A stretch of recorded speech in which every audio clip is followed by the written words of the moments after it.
Chapter number 1. An Early Fright. In Styria, we, the by no means magnificent people, inhabit a castle, or schloss. A small income in that part of the world goes a great way. 800 or 900 a year does wonders. Scantily enough, ours would have answered among wealthy people at home. My father is English, and I bear an English name, although I never saw England. But here, in this lonely and primitive place, where everything is so marvelously cheap, I really don't see how ever so much more money would at all materially add to our comforts or even luxuries. My father was in the Austrian service and retired upon a pension and his patrimony, and purchased this feudal residence and the small estate on which it stands. A bargain! Nothing can be more picturesque or solitary. It stands on a slight eminence in a forest. The road, very old and narrow, passes in front of its drawbridge, never raised in my time, and its moat, stocked with perch, and sailed over by many swans, and floating on its surface, white fleets of water lilies.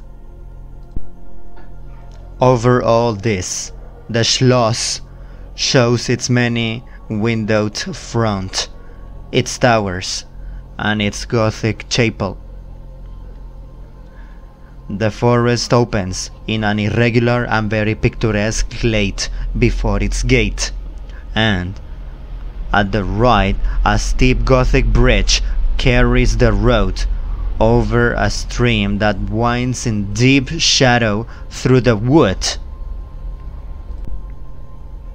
I have said that this is a very lonely place.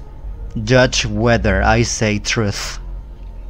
Looking from the hall door towards the road, the forest in which our castle stands extends 15 miles to the right and 12 to the left.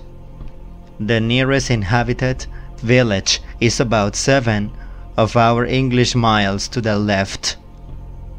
The nearest inhabited schloss of any historical associations is that of old General Spieldorf, nearly 20 miles away to the right.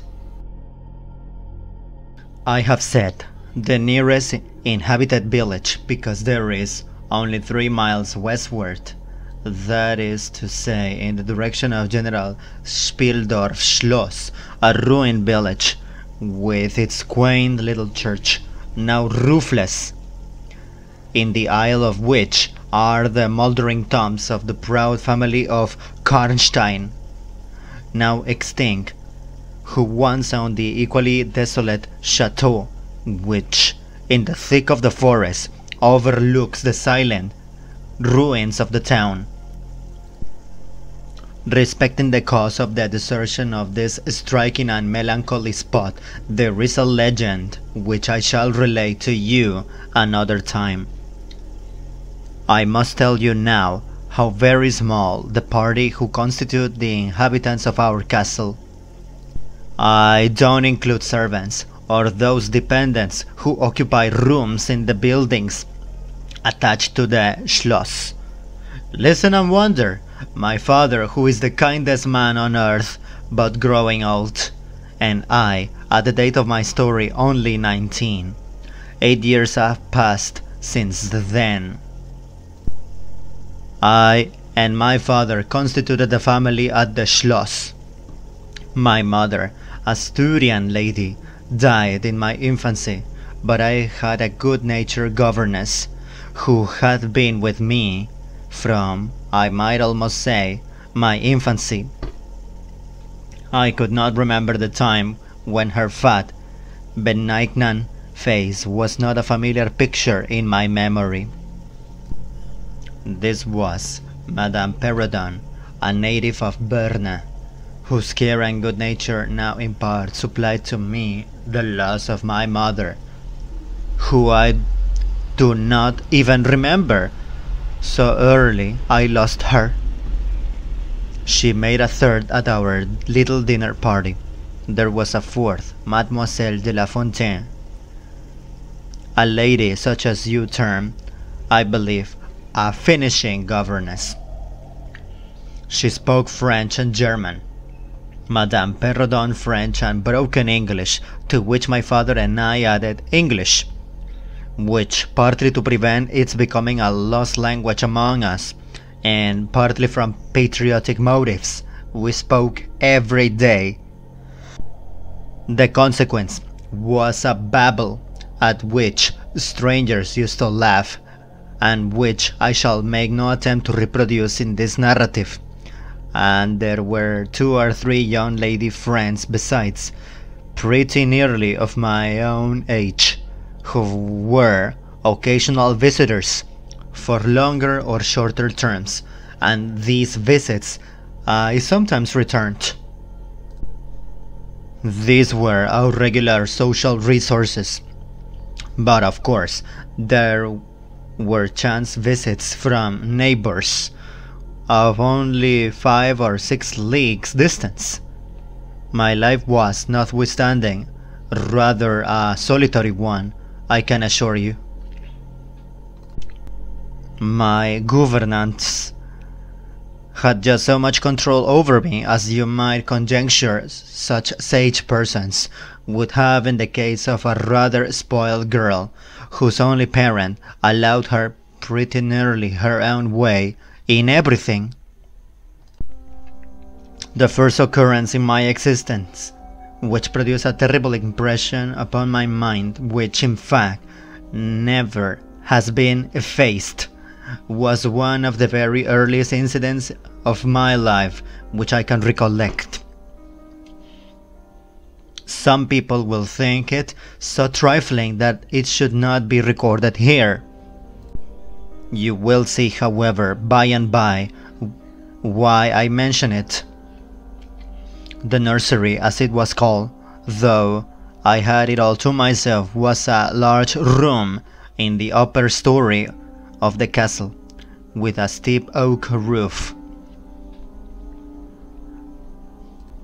I can't have been more than 6 years old, when one night I woke, and looking around the room from my bed, failed to see the nursery maid.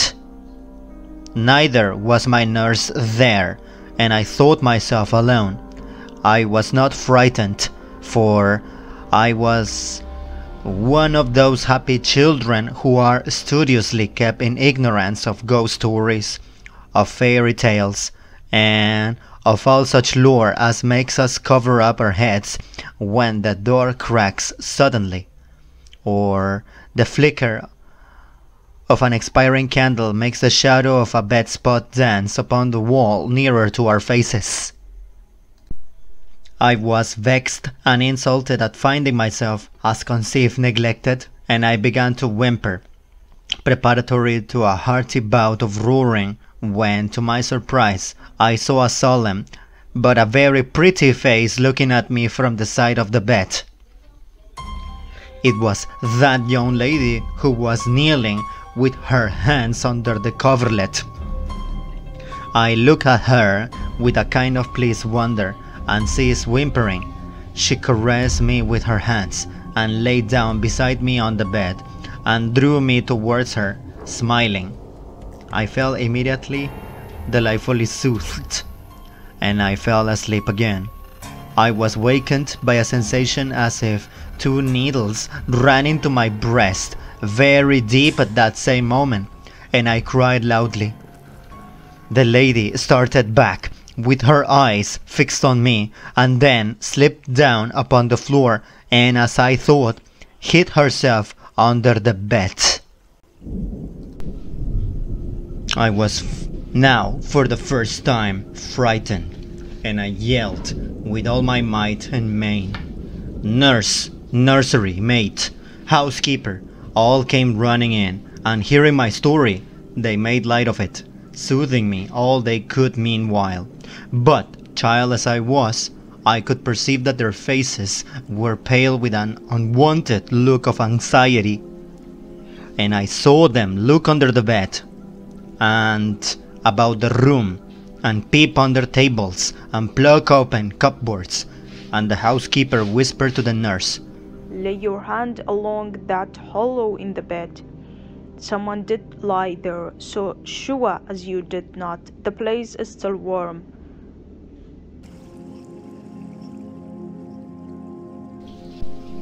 I remember the nursery maid petting me, and all three examining my chest, where I told them I felt a puncture, and pronouncing that there was no sign visible that any such thing had happened to me. The housekeeper and the two other servants who were in charge of the nursery remained sitting up all night, and from that time a servant always sat up in the nursery until I was about 14. I was very nervous for a long time after this. A doctor was called in. He was pallid and elderly. How well I remember his long saturnine face, slightly pitted with smallpox, and his chestnut wig. For a good while, every second day, he came and gave me medicine, which of course I hated. The morning after I saw this apparition, I was in a state of terror, and I could not bear to be left alone, daylight though it was, for a moment. I remember my father coming up and standing at the bedside and talking cheerfully and asking the nurse a number of questions and laughing very heartily at one of the answers and patting me on the shoulder and kissing me and telling me not to be frightened, that it was nothing but a dream and could not hurt me. But I was not comforted, for I knew the visit of the strange woman was not a dream, and I was awfully frightened. I was a little consoled by the nursery maid assuring me that it was she who had come and looked at me and lain down beside me in the bed, and that I must have been half dreaming not to have known her face. But this, though supported by the nurse, did not quite satisfy me. I remember in the course of that day a venerable old man in a black cassock coming into the room with the nurse and housekeeper and talking a little to them and very kindly to see me. His face was very sweet and gentle, and he told me they were going to pray and join my hands together and desired me to say softly while they were praying, "Lord, hear all good prayers for us, for Jesus is sick. Lord, hear all good prayers for us, for Jesus is sick." I think these were the very words, for I often repeat them to myself, and my nurse used for years to make me say them in my prayers. I remembered so well the thoughtful sweet face of that white-haired old man in his black cassock as he stood in that rude, lofty brown room with the clumsy furniture of a fashion 300 years old about him, and the scanty light entering its shadowy atmosphere through the small lattice. He kneeled, and the three women with him, and he prayed aloud with an earnest, quavering voice for what appeared to me a long time. I forget all my life preceding that event, and for some time after it is all obscure also, but the scenes I have just described stand out vividly as the isolated pictures of the phantasmagoria surrounded by darkness.